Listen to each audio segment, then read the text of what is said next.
It's been an eventful week, a week of very many things happening. Of course, you know, we talked last week about the tax issues, the alcohol issues, but now there are other things which are coming. The government with their new cards, the Huduma numbers of this world. But anyway, before I get into the depth of this matter, let me introduce the cast of our team today. Of course, I'm your host, CEO Charles Otieno, alongside the most beautiful ladies in the house.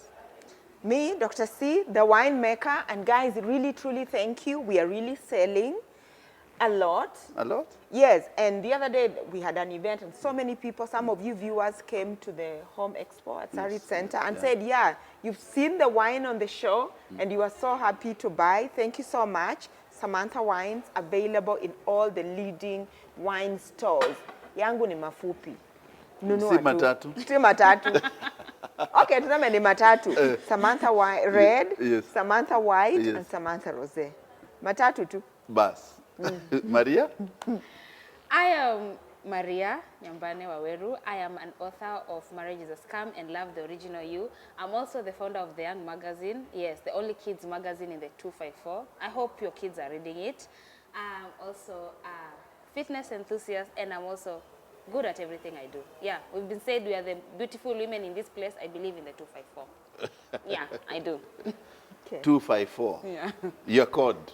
Very true. Well, this week, Dr. C, I think you guys you saw that the government has major plans of rolling a new Maisha card. Just on top of Huduma number. Remember we underwent about Huduma number and the Huduma number, I don't know where they disappeared. Do you have your Huduma number? Never had anything.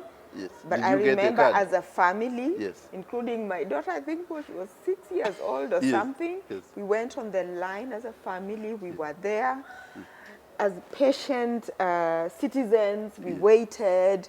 We had our fingerprints taken. And it's just so tiring, this story. And we have to go do the same thing again. What's happening? I never got anything. Actually, mine is worse. My child was a newborn. And you had to? I had to queue with a newborn to get the number, and they've given us impossible deadlines. I was scared, really scared. So I had to go queue with my newborn, watch them write the details of the child, and up to today, I'm still using my usual national ID.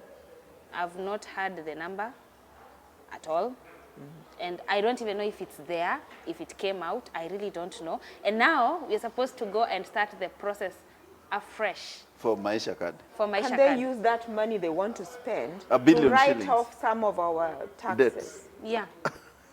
The Dr. money C. that would be spent, they should just change from Huduma to, The way it is. Yeah. Let them change. Just Shift. change. Change the name. It's not Huduma anymore. It's the Maisha card.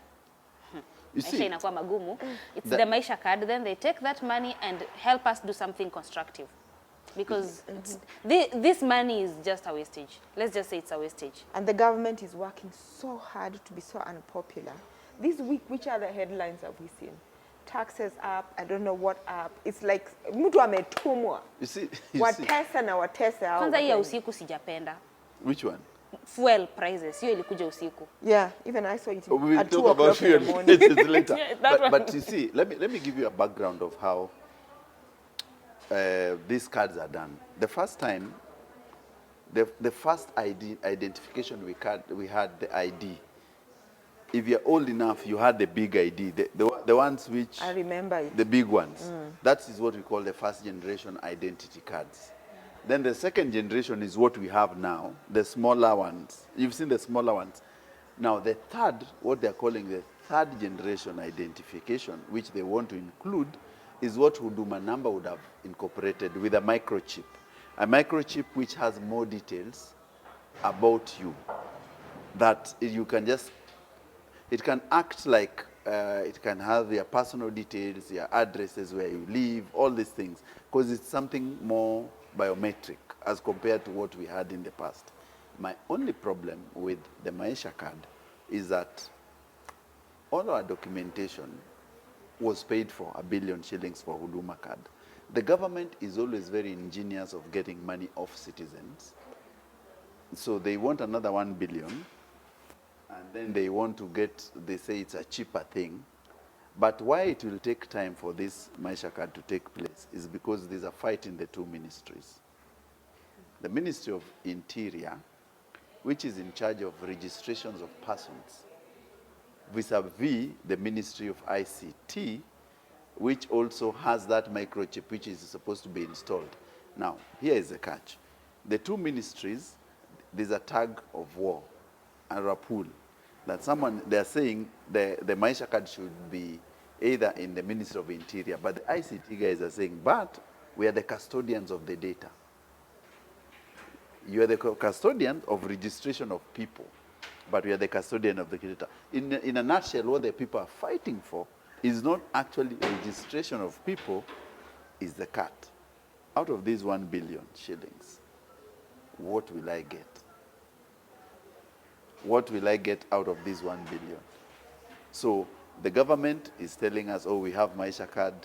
They've brought for you new number plates, which the Ministry of Transport, every ministry is trying to get something to pass to Mwananchi so that you can get some money, they can get some money out of.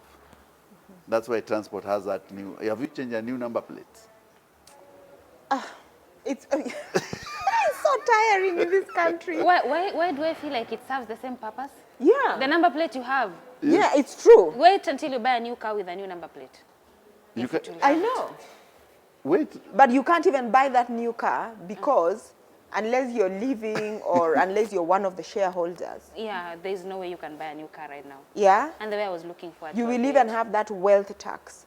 If your children are going to swim, they are going to be taxed. That's the most annoying If they are going one. to learn poetry, they are going to be taxed. And these kids have interests. Yes. Not one. Nowadays, we don't find a child who says, I'll skate, I'll not swim. They will skate. Mine skates, swims, wants chess, wants like 4 to 5 interests, and is 4. Yes. So now there's so where is the trick in making this money, the 1 billion? basically the trick is very simple. The data is already there.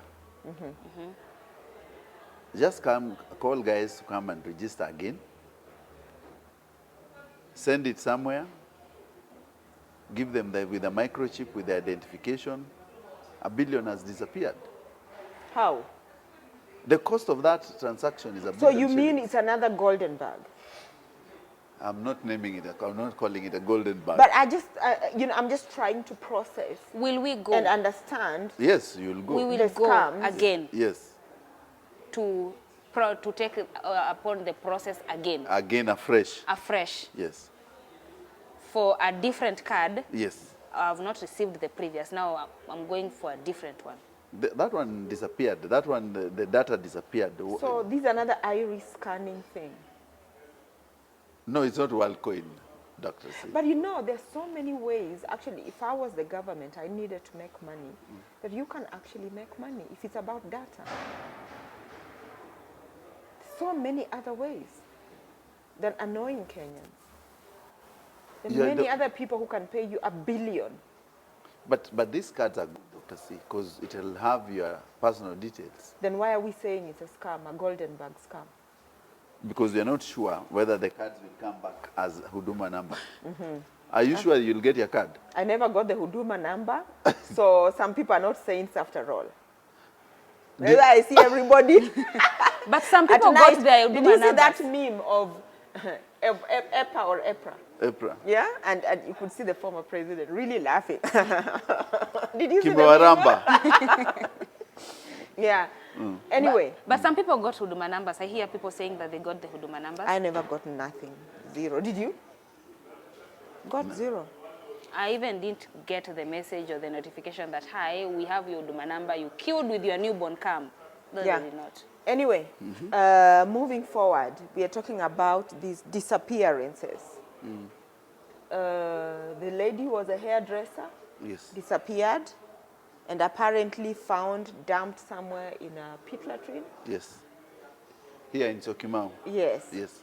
And then some mentally disturbed young man, again disappeared, found dumped somewhere in a borehole or something. Yeah. Yeah, in a hospital, right? So are these enforced disappearances or what's going on? I think the biggest problem with Kenya is that we are having a lot of trouble because of, one, you said taxes, the cost of living is very high. So people have devised methods of survival. And when you try to survive in this economy, and you probably you'll, for the hairdresser, probably you end up in the wrong hands. Maybe you might have 1 or 2 boyfriends or 3 boyfriends, just to make the ends meet. This boyfriend killing is You bad. see? So now, when you get into a relationship, and some of them are as jealous as they come, and they realize I'm paying their house, but this house is being paid by 3 other people as well. So an issue, of course, arises. And remember, Mlolongo is a center, is a satellite town where it's very lively at night.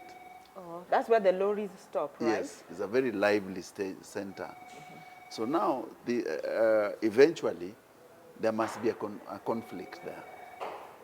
So this conflict leads to either loss of life, someone getting killed, someone getting harmed, or someone getting hurt.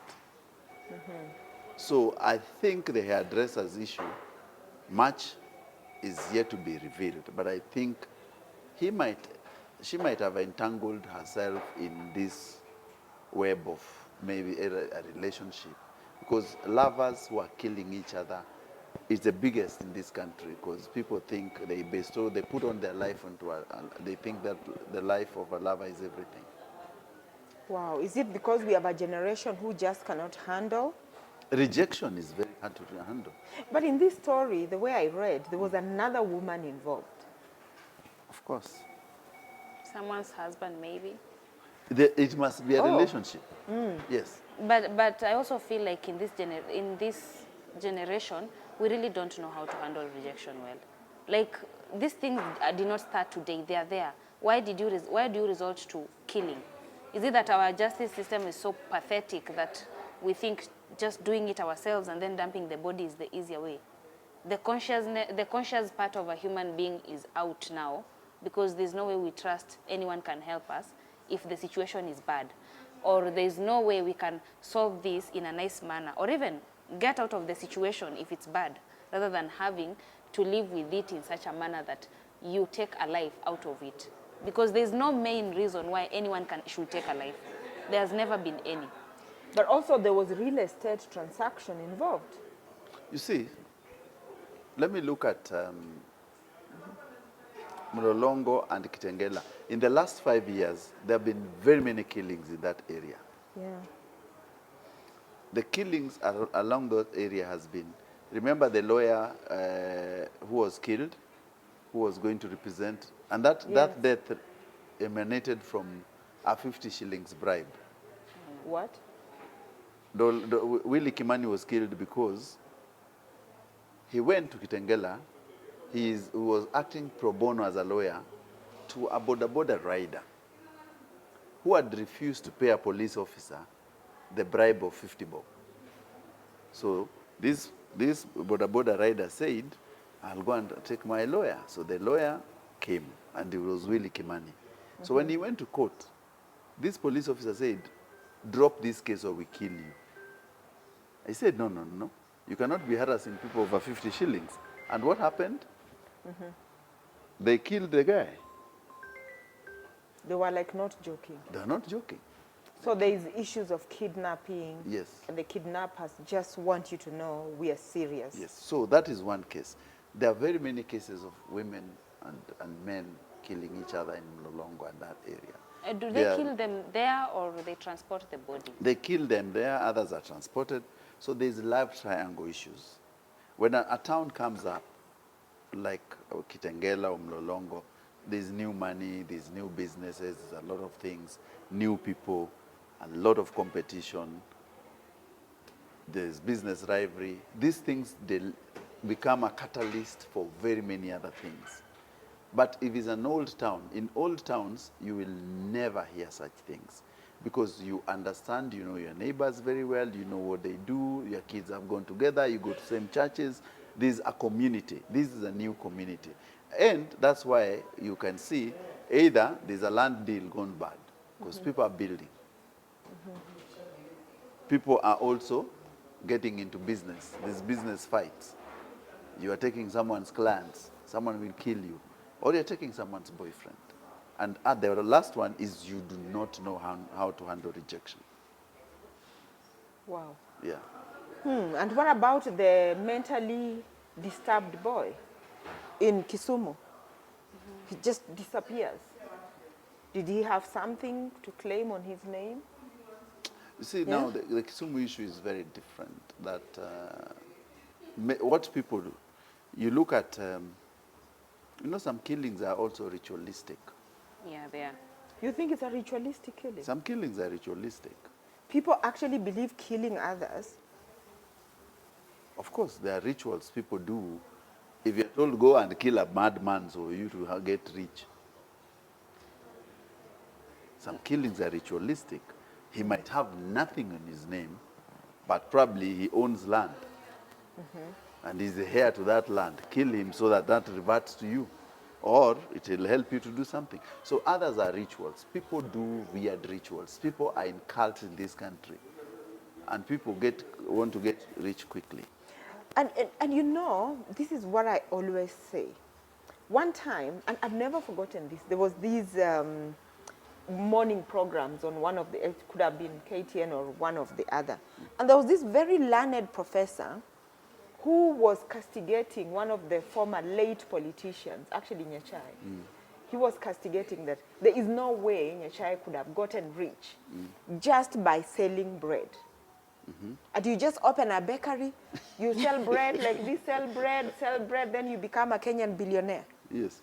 And you see, this is the mentality. When people begin that you can, to think so that you can kill and sacrifice other people to make money, things like Illuminati, things like, we have to stop these things, that people believing things like this because human life is being lost.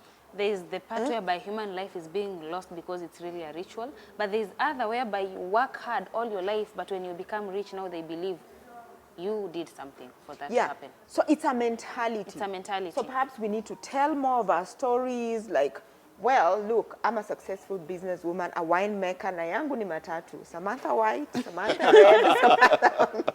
We don't show our struggles. At least you can see the trinkets I'm selling, and if tomorrow I rock up with a... Which one? Nimeona these days people are driving the big Mercedes, the four-wheel. The range. The range. Not the range. I don't know. I've already driven. Which other one? So I rock up with one like that. Ni matatu too. There's nothing like but you know, you've not told people your story. People see your success. Everybody knows my story. People see success. They saw me start as a 20-something-year-old girl. Wow, I'm headed somewhere. You know, doing Going Out magazine. You know my story. I know your story. Going Out magazine, naangaika huku na huku, tunaenda, I'm begging for ads here, whatever. And here I am. Look, yeah. So people, we need to tell these stories, and young people actually need to know that in Kenya it's possible to work hard. You don't need to belong to any cult. People need to stop being cheated. Yeah, this Illuminati thing is not true. There is no, like, the one thing that is sure, just work. Just work hard and you will reach.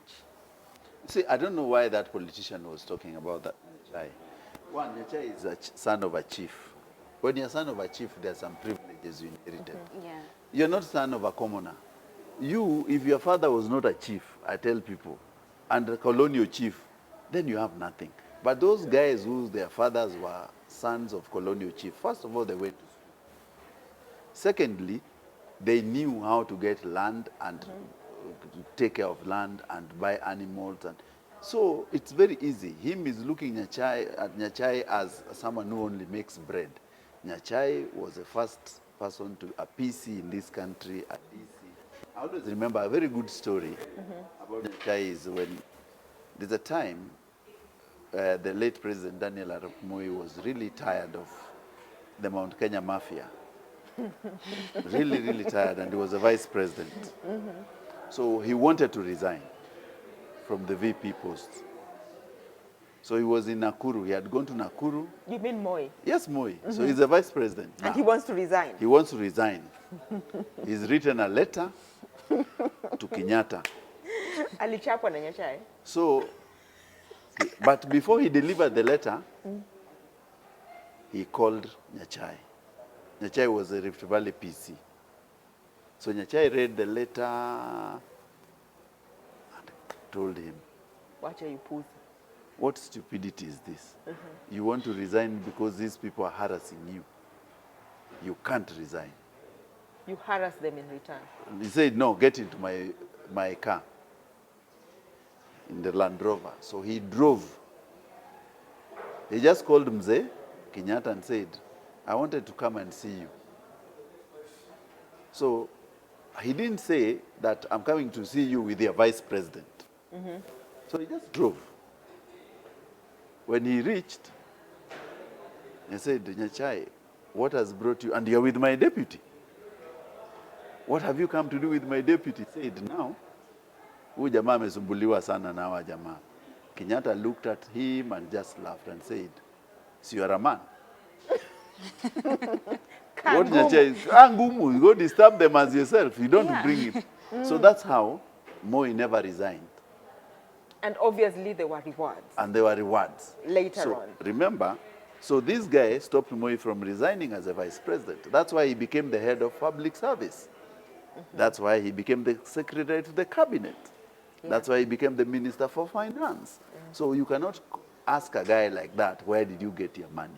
But you know, but the whole essence, what I picked out of this TV conversation, and thank you for giving us these inside information that we didn't actually know. Yes. The whole thing about this conversation and why it has stuck with me is that if a whole university professor who is a politician, who has traveled and seen the world, believes so that you cannot run a business in Kenya and become someone, and you're on national TV spreading these malicious, bad rumor about business, then we are dead as a country. And some of us, someone like me who struggles every day, I'm doing a kids magazine, I'm supposed to go get those ads, get those schools.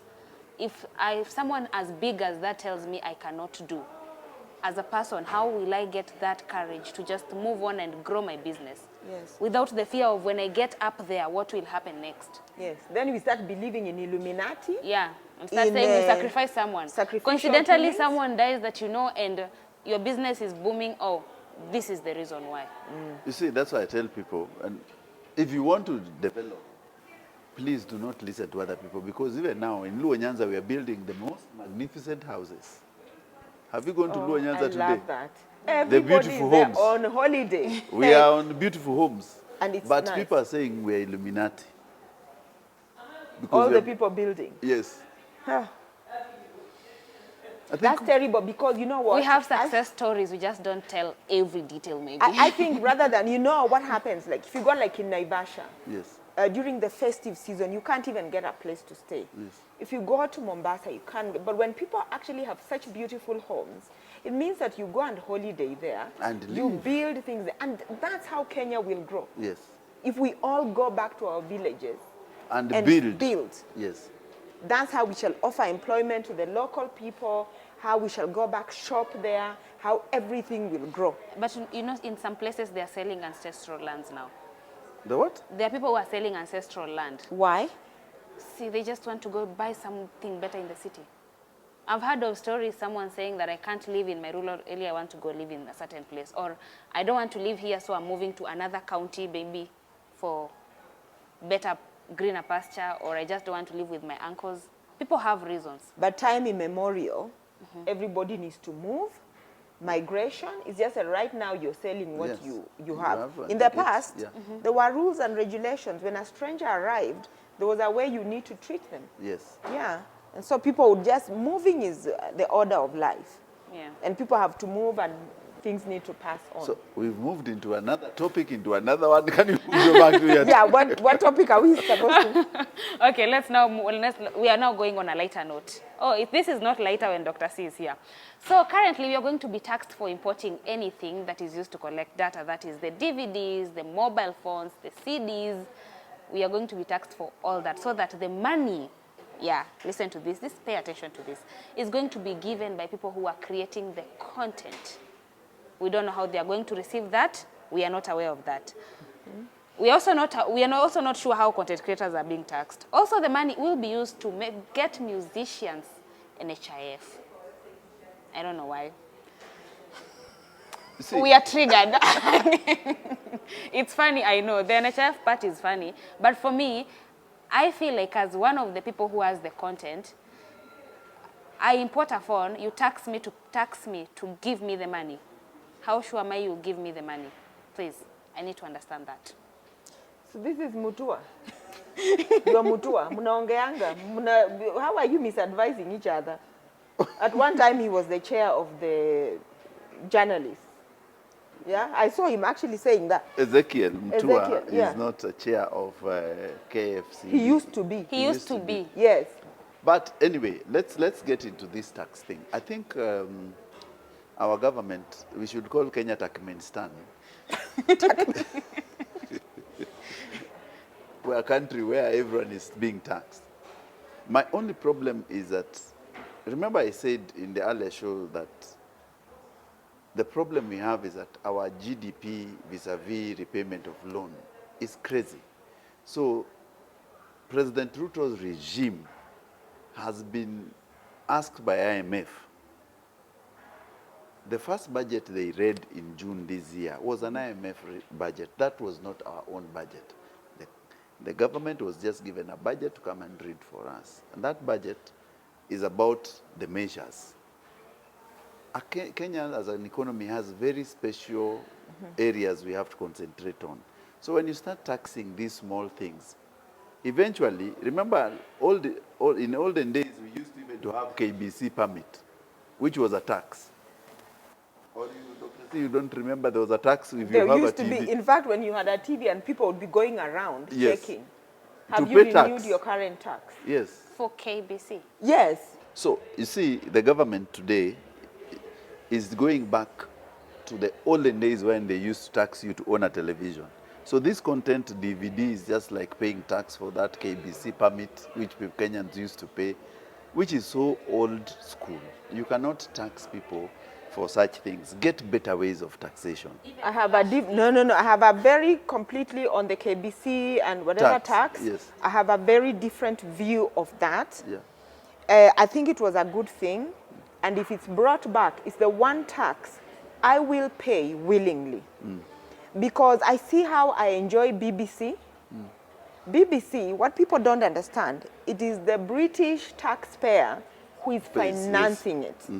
They pay tax, yeah, for us to enjoy for so many years, I've enjoyed BBC when they would cover things about Kenya. When you talked about some things, it would be more Kenya, you would just be like arrested. We would get so many things.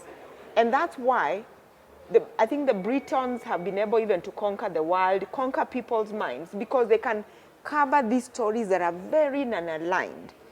And I think so that, in these days of competition, there are certain stories you have to feature to have eyeballs. And when you have eyeballs, then the advertiser will come. And people like KBC, they have a mandate. Whether you watch or not, we need to have some schools are really rural. We need to have the school programs.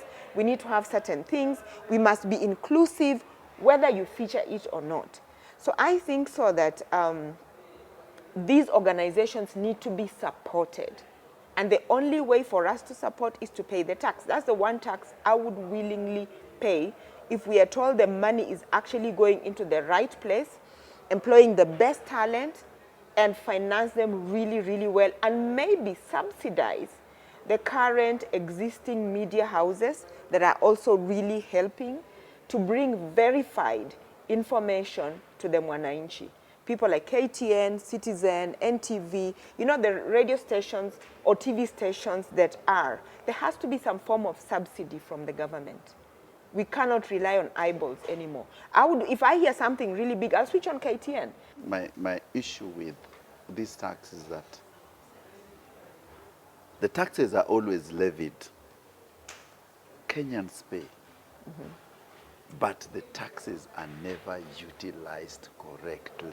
Yes. Dr. C, you know that a third of our government expenditure goes to waste, is total wastage. The government waste is so huge that if we could use our resources, the tax we already have, use it correctly, we would have a lot of things done. So you collect money, people just siphon the money, they disappear with the money. We are not sure that this tax which are being taxed will go to the right use. That the issue of NHIF. For musicians who have a lot of money. Listen, even if Musicians some of them have are a lot broke, of money. Musicians are going to be given NHIF cards. for musicians, I hope that they can Even support me, I'll it. become a musician. You can support musicians, and I always want to support our musicians. Yes. But please educate them how to take care of themselves. The amount of money they get, how to invest, and also how to pay for their medical bills. It 'Cause is important. They really can. Yeah. You know, there are people out here who cannot afford the basic medical bills. Those need the NHIF. They're musicians. Not the musicians. Musicians, We are talking about musicians. yeah, that's the point. will Now get- they want to tax us To pay. to pay NHIF for musicians. But I shall also remind you, the devil was chased from heaven. But what was Lucifer's role? He was in charge of music. The devil is in the details of this. Isn't it? Oh, Dr. C, we need to, No. yes, the devil is in the details. So we really need to get the Dr. C. bottom We of need that. to, Yes. because to be honest, I don't see how, like, how will we know that exactly if we accept to pay the tax?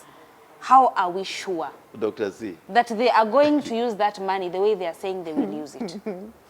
you know, I've laughed about the devil in the detail. There's also another one which says the devil wears Prada. Oh, and talking of Prada, okay, they're Pradas, no, these are Christian Dior. But let me tell you something. You know, as we are talking, I'm thinking of, there was an interview that was done by Sally Kosgei. Yes. She used to be the controller of State House. Yeah. You know, nobody expected that people are going to vote this guy out. It was just going to be business as usual. So when they had, Allah, what has happened? She talks of how she left State House barefoot. She literally ran out barefoot. So imagine a scenario where yani, everyone has paid tax. You look at your pay slip, it's 2,000 bob. Because everything has gone on to tax. Like Everything. you don't even have money. Actually, most of the To go people to the on office. payroll right now. Then one morning we wake up, Kenyans are not going to work. Not because ni maandamano, Yes. it's because they simply cannot reach work. I've seen matatus have announced they're increasing. Of course. You're sick, you can't go. Your pay slip is like 90% taxed. So And that's why you say- And PS after zinaona taxing, huko after kunatafuta taxing your manyumba. payslip, everything in life has gone up. So there's no point to go to work. So the rent has gone high, the food is gone high, the school fees of your child is very high, and now you're expected to go to work and you've paid all those taxes, but no relief for you who is paying the tax. You just go back to the village, mnaenda kulima sukuma wiki na nini, Mhogo. mhogo, and life just goes on. Yeah, and then we And grow then the you're told, why is economy. this free primary education you said? I'm here with my children in the village. We just, you know, people will walk out of that house barefoot. Ati munasema nini? Ati what? You mean you can't afford hospital? Is it true? Yes. I'm seeing people walking out the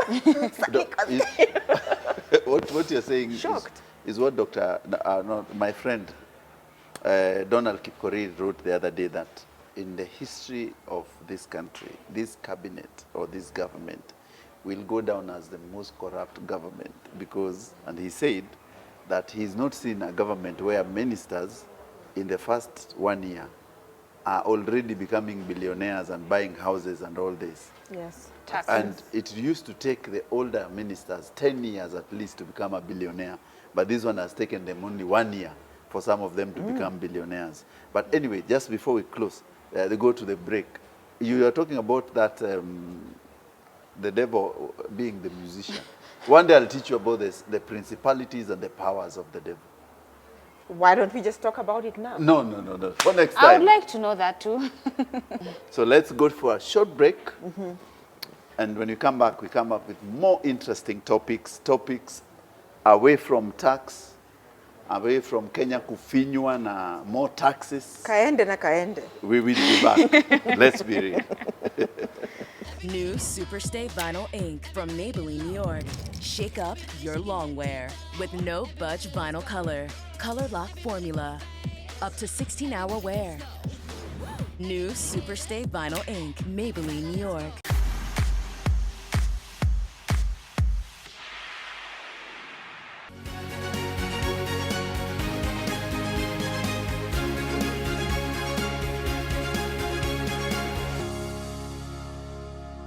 Well, it has been very interesting. The conversations have been flowing, and been talking about lots of stuff, the deaths in Mlolongo and many other issues. In this next session, of course, we'll come back with more interesting, exciting conversations, of course, with Maria.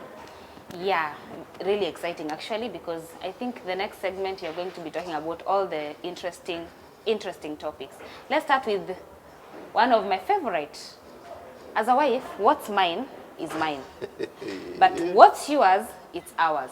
I don't think there's a debate on this one. It is very true. Because I don't think me, as a woman, my money should be budgeted for by my husband. No, it's my money. But his money is ours. In fact, the pay slip should be on the table after taxing, that is. That is what I believe. Okay, CEO, you are shocked. You see, it's only that I'm old school. And I believe in the fact that I have to support my family and be a man. But the question is, I would ask the ladies who, the issue here is very basic. You do not want to spend your money. Can I also advise you on how you spend your money? No, you can't. You can't tell me how I spend my money. I'll spend on what I willingly want to spend on. No, I'm not telling you to help the house. I'm telling you, I will take care of the rent, I'll take care of my kids, I'll take care of everything. But this money of yours, can I tell you to put it in savings for children's future somewhere or something? Oh, whatever you make, we will have a percentage that goes to the children's future. It's my money. You know, women want to have their cake. No, they want to eat it's it. not having our cake and eating it. We are. Remember one thing: women are not spendthrifts. So, can we agree that I'm allowed to marry 2 wives? No.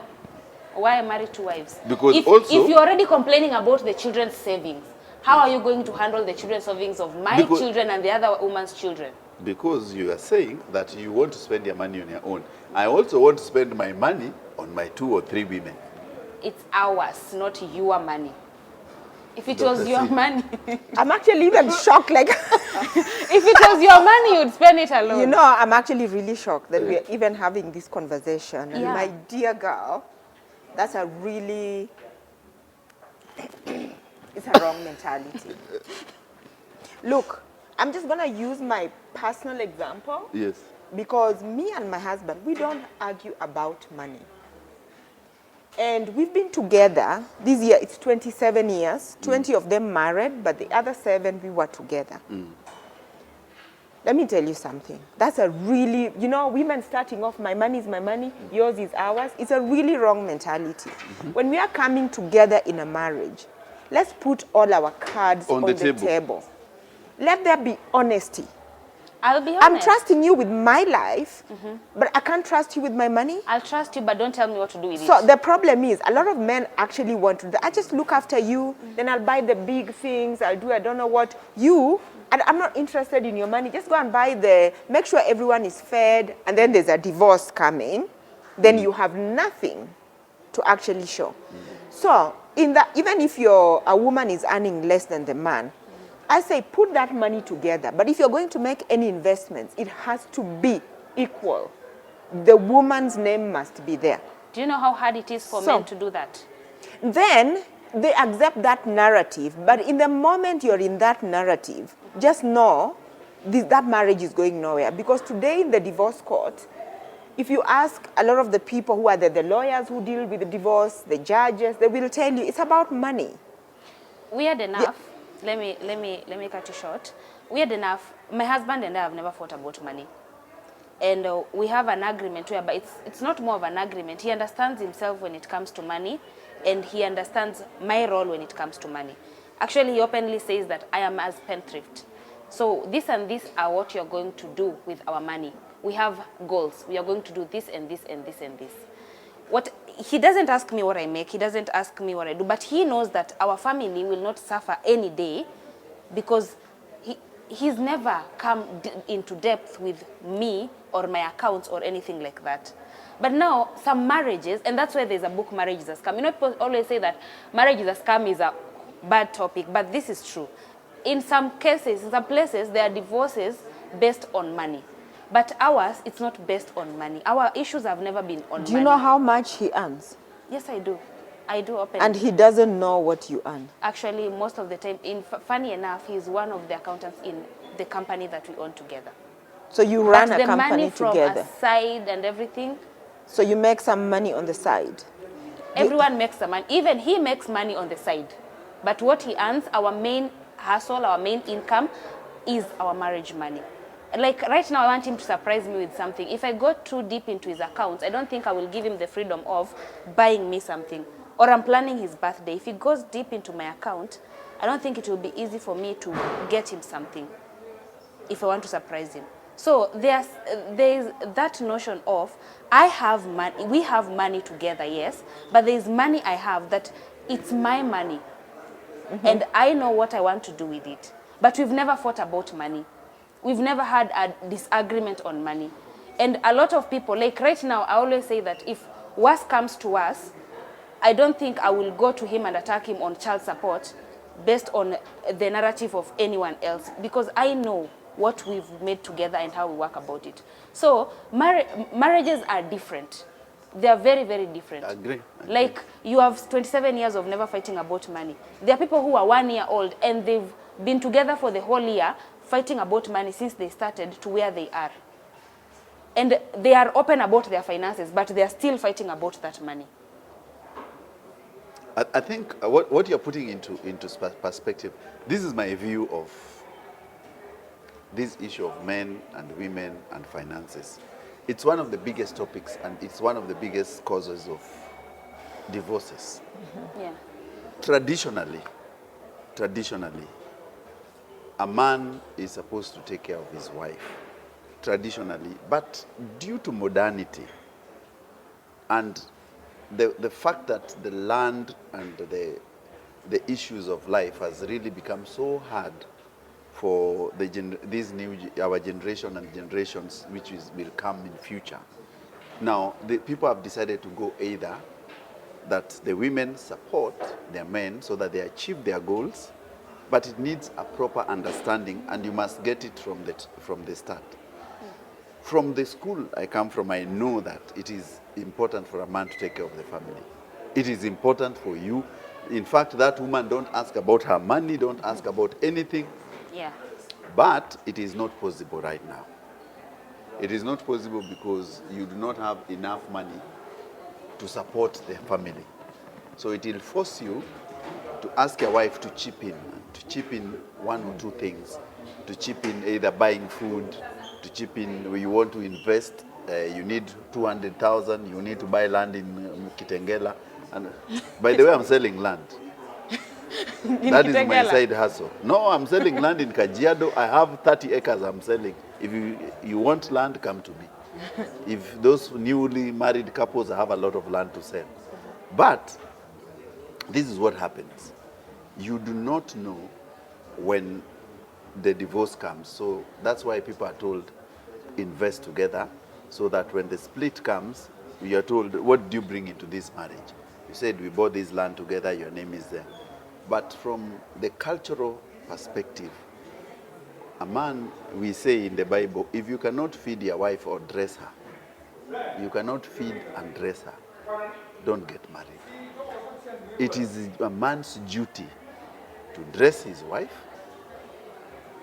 and to feed the wife, to provide shelter. These roles are there. Yeah. It is a man's duty. And I take it gladly. You know, another thing that I always say is, it's also a woman's duty to build the home that she wants. Yes. So if this man is open and honest, like you've said, I take care of my family, me as a woman will not let this family go into shame.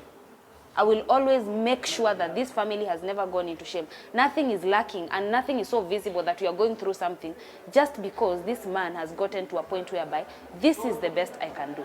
If I am a woman and I'm working, I will hide every other shame in the house. I don't need to tell you that, okay, now that you've done this and this and this, now I'm going to do this and this and this and this. No, I know you are doing your best. Now, for me as a woman, I'm going to hide the shame in my home.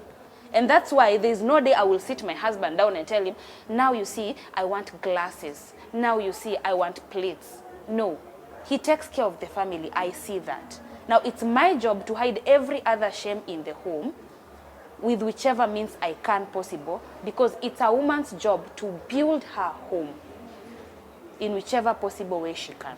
Whether she earns little, whether she earns nothing, or whether she earns a lot. That's Well, oh, whatever shame you're talking about. Like, I'm just like, you're talking alien language. so. Yes. Should I move on? I think. Am I not the one moving on? To what? I am, but that, oh, No, you're the one. Oh. you're moving on where? You're moving on where? You're going where? You're going where? Where are you going, Dr. C? No, I'm just saying Yes. that obviously there has to be the independence. The man needs to feel he has that independence on Yes. the money, and the woman needs to feel that. But I just really, what has actually worked to avoid suspicion, and there are many models. Yeah. Yeah, that will make men feel men and the women feel women. Put everything on the table. What I want Weka to kwa meza. wajue. Alafu mugawane. And then be transparent. Yeah? That way you will know when there is a kashungwa somewhere, you will begin to notice. The money is disappearing. Yeah.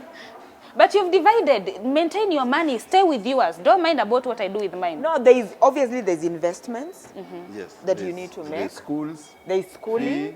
There is all these things you put together. A lot Yeah. of women get cheated with. Just hide the shame in the home. Me, I'll do the big things there. No. For the Oh, outside world. I just need the money. I know there. that's need not to what know. you mean. Yeah. Yeah? So you go to the chamas, you go whatever. There's so Actually, I've country never full of even been bitter to a women. chama. Anyway. I've never been a member of a chama, by the way. I need to. I just advocate for transparency when Yeah. it comes to finances. So, and that's why let's move on to the next topic of transparency. Kawira Mwagaza, the Meru governor, is a great woman. Fantastic. She's a preacher, and she owns also a Meru TV, I think Meru TV and all these things. And there's one thing I like about Kawira, the governor. Kawira has always been the only woman who has stood firm by the man, by the husband, by Chu. That guitarist, I think that man really serenaded this woman, either in church, either on that TV station of theirs, because even now, out of all these things, the first thing Kawira has done is to name a road after the husband. Ah, You see? that's These why are you're the talking things so that highly. that's why I'm even feeling tired of Kenya. That's why you're starting this with a very high Oh note. my goodness. Name That a woman, road after. Kawira Mwangaza, Dr. C, we must honor that woman. Because she named a road after After the husband. husband. Which- Okay, listen. in a different Kenya, I would see it differently. Listen. But in a Kenya where we wake up and there's this tax, there's that, and there's this, that, and nepotism and all these, Yes. it's very difficult for me to see it differently. And let's not forget, this is the same person who was being impeached Yes. for doing I don't know what and what and what. We need to be in a space where we have a way as a nation where we are identifying who are our heroes. Yeah. And so that roads and these important things are named after heroes, and we need to determine who are the musicians, the poets, like in other countries, not just politicians, the economists, people who've made this country proud. I'm just disgusted. I actually saw it. And you know, it's not about, I truly love my husband, and I love all the men. I have a good relationship with my father, so it's not because I hate men. I just think this is part of nepotism. It's part of what is ailing Kenya today. I think, Dr. C, let's honor this lady. It is good to honor your men. You said your next of kin is your husband. Maria says the same. 90% of women out there, the next of kin is their kids and their mothers and their fathers. Well and good. My only problem is the naming of the roads in Kenya. When we started naming these roads in the 60s, when we got independence, most of the roads had European names or English names. Then, James Osogo, the minister, the one who passed on the other day, was a minister who changed those names. The first thing he did, he named all the roads around Bunyala, his village. He even named his father and grandfather, he gave them a road. And those roads are still there. They're Who still tell me there. which one is this? I've forgotten the father's name, but he has a road. And there's Bunyala Road. This Bunyala Road. That one he named after his village. From Munyala, he's a Munyala. Then he went to, if you go to Mfangano, started naming roads, Mfangano Street, in Luo Nyanza, Ukwala Road. He named the people near his area, the village near his areas in Bundalangi there. So, but I do not fault him, because the Europeans named the worst characters. Grogan used to whip Africans, was a womanizer, and was also a rapist. He raped so many people, that man, the Grogan Road there when you see in town. So those names had to be changed into Africans. So the Africanization project brought these African names. We said we'll name our heroes. But by that time, we had only few heroes. We didn't have very many heroes. And we had too many roads. That's why you see in Mbagathi we are trying to change Raila Odinga Road. Of course, Mombasa, Ali Hassan Joho, being a friend to Fidel Odinga, he decided to name that road in Mombasa, Fidel Odinga Road. That's what has happened. Okay, so that means we need to revise how we are naming the roads Yes. in this country. So the Fidel Odinga Road. Yes. Okay, his claim to fame is his father is a politician. Brother. His He's family. late, his family. And I have no problem. That family has given a lot to this country. Yes. It doesn't matter which part of the political divide you're on. I think we agree on that. I have no problem. So we just, looking at Kenya through the lens of what is going on right now, where I feel there's a perception of, there's just that perception of, unless you're in the circle, unless there's so many things, it's very easy to see why, for me, naming a road after your husband, which is okay, I would even, name it after, I have a dog called Lulu. We'll reach a point where people are going to name roads after their pets and all that. But we have people whom we need to honor. Can we then, as a country... What is your view on Mike Sonko Road, the Mutindwa Road? You cannot wish Mike Sonko away. Would you really want to wish him away? No. Yeah, you can't wish him away. So I have no problem with that. Yeah, there are some people who think about him and they just want to throw up. But on the other hand, he's a force unto himself. There are people who think Mike Sonko ndio serikali. Something happens, call Mike Sonko. And he's going to come, na anakuja, he comes to help. So you cannot wish him away in the social fabric. So, but what that means is that we need to come up with a way in which we are honoring our heroes. And who are our heroes? Yeah? And then we name these roads after them. I think so they need to be dead people. Because then we are sure, yeah, they need, you cannot become a saint unless you're dead. Because then we are sure you will not wake up and embarrass us in another way. So you have a road named after you, and the next thing you're in prison somewhere doing what? Yeah, you better be dead. Why are you reminding me that, are you bringing the Luya cultural aspect where you name people No, after I'm the just dead? saying some people are so unpredictable. Today we call you Saint CEO, and tomorrow you're the biggest devil. You understand? You are, I don't know what, and we are all thoroughly embarrassed of you. So can you be done? Can we just go back into our history and check who is what? Like now, safely, we can name a road. I think there's a Wangari Maathai Road. Yes. Nobody disagrees with that. There's so many people who we know it's done, it's over. Even if you rewrite, I don't know what, there's no dispute. Then we name those roads after them. My worry will be after she steps out of power and then I take power in that place. Will I need to change the name, or I'll just maintain the name of that? They are gazetted. They are gazetted. They're gazetted. So what does it take to put a name there so that I can start looking for a way to to make myself a hero there? Because if anyone can make it happen, then we will not have relevance on our roads. Like the reason why we are naming roads is because of this and this. What used to happen, the Africanization project, which was to rename the roads with African heroes, was passed in Parliament.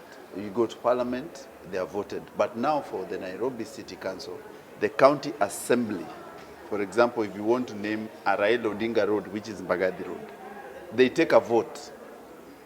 They vote, it is discussed, they say, this guy, why should we make him a hero? Why should he be named, given the road should be named after him?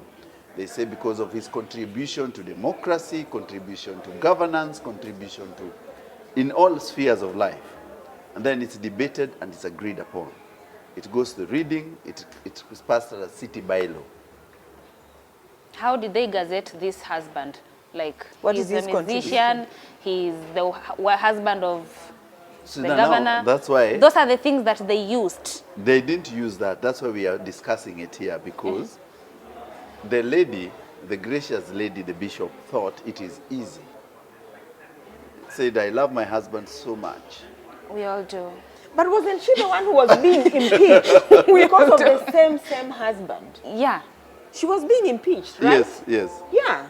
But So, meaning there's so much more to It- this just than it- meets And the she eye. is There's something willingly going doing on. the naming even after that. because she loves the husband. We all love We our all husbands. do. Let me tell you, even today, I would like to install my husband, as His Excellency. Like, will I just do that? No. I will need to go to the Kenyans, ask for their votes, the way Ruto did, Yeah. and then he will be installed. As much as I love him, you know, I cannot Sometimes just decide. love is not enough for you to make a huge decision like that. Anyway, talking of men Yes, and women. yeah, there is this misconception. I think a lady wrote about. Yes. Young girls are being cheated into independence, meaning paying the bills. Yeah? What does independence? So it begs the question, what does independence mean for women? I don't know. What I know is that a man should be independent. Expound. If you're going to take a woman out, as a man, make sure that you have your money to take your woman out.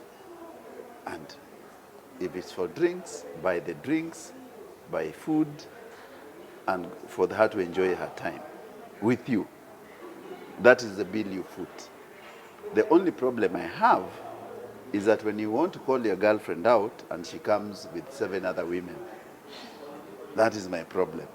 That's where you say, I'll take care of my girlfriend or my significant other, unless it is coming to the house and is a party. But women, I think men, in African, I always believe in African cultural aspect. Yeah. And I think the order was very clear that if you don't have money, please stop dating these women. If you don't have anything to offer them, because even traditionally, I've always said this, that traditionally, when women wanted to date and they wanted to get married, the family of the girl would make sure that they send a young boy to that village to just scan around, to do the spy work, to see whether that home where this woman, our daughter, will be married, do they have granaries? That was number one. Yeah, granaries. Do they have a granary in that house? And how many granaries are there? And the order would be, go to that place and count the granaries. After we count the granaries, count the number of cows they have. Then count whether they are tilling land. Then the boy would come as if he's lost and says, I was going to this place towards evening. Because people used to eat outside. And then they would see a boy hanging around. They say, you come and eat. Where are you from? Oh, I'm from here. I was just looking around and do you know, so they he'll eat with them, hear the stories. Then the next day the boy disappears with intent and says, okay, Spies. there, Spies. I found there's no granary. When you guys go to negotiate for that woman, you're told, no, you don't even have a granary in your home. And you say, how did you know? No, we know. Someone has told us. First of all, there would even be no negotiation Yes. if there was no granary. Granary was That story very is So finished. men have to take care of what? If you want to date, there's no going Dutch in African way. Dutch is totally Dutch with that name. So I've always believed exactly in the same thing. Yeah. There's nothing like, oh, if you're going on a date, I tell the girls, Yeah. yeah, and the women, don't be fooled into this. Yes. Yes, carry your own money just in case. You need to take your transport, Yeah. or you need to pay a bill because otherwise you're going to chonga Viazi. viazi. Yeah. Yeah? Yeah. If you're going to chonga viazi, that's going to be a problem. Yeah? And then I always believe, all these girls who find themselves in a marriage Yeah. where they're footing all the bills, Yes. it just starts like this. Yeah. That, now you're paying the bills in a restaurant and then you're going to do what? For me, independence for a Yes. woman actually means true independence, even in the mind, my time, Yes. what I need to wear, like that is what independence is. It doesn't mean then taking up men's responsibilities, yeah, and being them. I think young girls are really being misled. That is not independence, and I've always advocated for what you've said. I tell the girls, what is this thing you're telling a man will just go and live in a desert together, and this man cannot look after you Yes, it's in crazy. some form or the other? Because even our traditionally, what you've just said, going to spy, do you have the cows? That's the origin of dowry. Yeah. Yeah, dowry is to ensure, can you look after our girl? Can you, So what makes you think that you are exempt? Now, young people need to do their own homework. Actually, ladies of today believe that if I am independent, I can do anything a man can do. But I believe that if I have chosen to be with a man, like I have chosen, I'm going to be with you, I'm not supposed to do anything you can do. You're supposed to play your part. I consider myself independent, but I don't think I can sit here and tell you that, okay, now you know what, my husband, sit down, I'll pay the house rent. No. I will be independent in my own way. I will be independent and have my own freedom, have my own life, enjoy every bit of it. But I need you to foot into whatever you are supposed to do. Anything that is your role, let it be your role. And that's how you find that these women never get contented. Like you've been taught to be independent. Now you do everything the way you want. You can pay your bills. You need to, even when you're with a man, you need to do everything on your own. You'll never get contented. Or at least respect that man enough to know that as a woman, there is also the sense of I need to be taken care of. I need this man to at least know I am his responsibility too. Women have stopped putting that in their heads because they are told independence. This Miss-Independence thing is really misleading a lot of young people. But also understanding that, yes, you can marry a man who's got everything. Be ready that in case he loses it, Yeah, You can survive. you can you survive. can still be together. So I feel like I don't want to allow a man to just take me to the highest note of life, and then when he loses everything, both of us are lowest note of life. Try and balance your life out in such a manner that if worse comes to us, your life would not change. That's where mental problems come in. Because one day, these loan people have come, they've taken the house, the car, everything. You have nothing, zero, because you started from highest and now you've been dropped to the lowest because you did not balance things out. I like telling guys a story. Let me tell you a story. The late Mutula Kilonzo Senior, because the current governor, the son, is my friend. The current governor is my friend. The late Mutula Kilonzo Senior was a man of means. When Mutula wanted to marry the wife? The junior. No, Mutula Senior, the late. You mean the second or the first? I'll come to that. So this girl was already engaged to someone else. So Mtula comes, and he was a hotshot young lawyer. And he tells the girl, by the way, you look so nice. I really want to marry you. And the girl says, no, but I'm engaged. And they say, and they said, and secondly, I come from a well-off family. You are just a lawyer. And the Mtula says, no, my friend, I'll be the biggest lawyer. First of all, return that ring to that man. So return that ring to that man. Before we can even have a conversation. So the woman is saying what? He said, no, I have to marry you. I have said, I'm the one who is going to marry you. So return the ring. Okay. So he gets the ring. He convinces the woman, the wife to be. And the ring is sent to Mombasa via bus. This is so funny. Wow. And Mutula marries this woman. You see? Just And by Mutula- word of mouth, like, Belief. If you've seen a man full of belief, Oh, wow. was Mutula Kilonzo Senior. That man is a legend. So he marries the woman. And do you know what? He says, then the woman said in his funeral that day that Mutula Kilonzo's the woman had never bought her own underwear. Mutula would shop for that woman, all her underwears until the last day. Wow.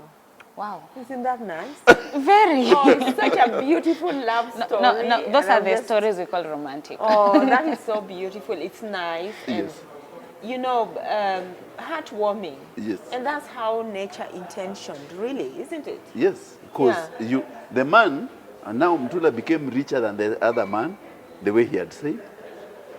You know the way men compete for. You see the way you were saying, this other man was from Mombasa. He probably was like a 50-50 guy. Then a man walks in, when you are telling your wife girlfriend to pay 50, and a man walks in and says, nah, I have to rudisha your ring.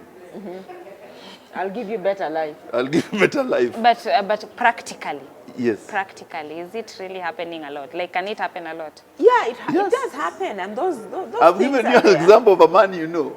Dr. C, if it was you, someone would have told you that return that ring. I did, actually. You returned the ring. But, Yeah. but it took some time. You had No, known the listen. guy first. No, listen, but when I met my husband, I was engaged to You see? somebody else Yes. to be married. He had already seen my parents. Like, everyone was just waiting. When is like When is the until wedding? And yeah. So we didn't get married with the other one. I got married to this one. But your husband did not tell you, return the ring. You first got to know him, then you decided, no, this is better than the other, right? No, he actually had to give the pitch. The pitch of his life, he knew. So the thing is, we were friends. Yes. Even he's the one who used to write the emails to Yes. the other guy, because I'm one of those people who thought these computers will just end. I refused to learn. So I didn't have an email account, but he had. And this other guy was in a different country. So he would actually write emails for me. And then at the bottom, put an abuse that is in Hungarian. Yes. So one day this guy actually went to someone who was Hungarian and said, read this, what does this mean? Yes. Yeah? So you see, he worked. And then he was just, this is my girlfriend. And I'm the boyfriend writing. Yeah. And he, it he worked. would Yes. he was the one who was writing the emails for me. Yeah. Wow. And then he pitched, and yeah, 7 years later we got married. See? 7 years. Part Wow. of the reason why we took 7 years. You dated for 7 years. Yeah, we dated. And he proposed in fact, it was 2 weeks after we met. Yes. So he spent the next 7 years convincing me. Yes. To come. Convincing me. Yeah? And then one day I was I just think like, I took the shortest is that time. proposal still on the table? You see that there are men who are romantic outside. Yeah. So if you're coming to do Dutch, so, you know, I always love Mtula. Mtula is a genius. As a lawyer, he was a genius. As a person, he's an epitome of what a man should do for a woman. Do you know in his ranch, he ordered an Italian sculptor to come and sculpture the wife. It is there. Dear husband, I hope you are listening to The first or that. the second wife? I do not want to go to the politics of who is first and second, but Oh, he's captured so the the wife. wife is one of the wives. We say one of the wives. But he's captured, he brought international Nini from Italy You mean like Leonardo da Vinci? and captured him at the gate, the one of the wives. the wife. So the other one was not a wife. Okay. Yeah. So, guys, it's been real. Yes. On such a heartwarming note, Yes. we're going to say good night and sweet dreams.